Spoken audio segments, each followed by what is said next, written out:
6 દિવસના વિરામ બાદ સમગ્ર ખેડા જિલ્લામાં મેઘરાજા મહેરબાન થયા તેમજ ઉમરેઠ, ડાકોર, મહુધા, ગળતેશ્વરમાં વરસાદ વરસ્યો હતો। ગત મોડી રાત્રે ખેડા જિલ્લામાં 3 ઇંચથી વધુ વરસાદ ખાબકી ગયો હતો।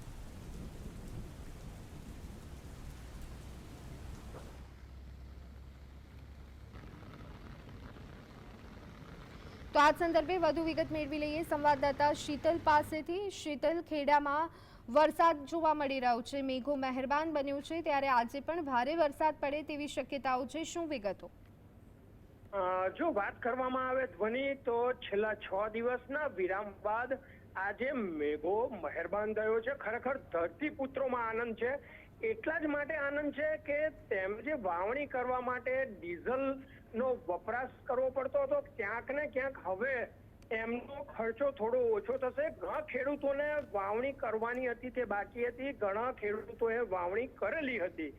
આમ સમગ્ર ખેડા જિલ્લામાં વરસાદી માહોલ છવાયો છે। રાત્રિના 3 વાગ્યાથી મેઘો મહેરબાન થતા વાતાવરણમાં ઠંડક સાથે અમુક જે ડાકોરના વિસ્તારો છે તેમાં વરસાદી પાણી ભરાયા છે, જેવા કે ધારાસભ્ય યોગેન્દ્ર રામસિંહ પરમારના વિસ્તારમાં મોટા પ્રમાણમાં પાણી ભરાયા છે, ગણેશ ટોકીઝ વિસ્તારમાં પાણી ભરાયા છે, તેમજ વિશ્વકર્મા મંદિર એરિયામાં પાણી ભરાયા છે।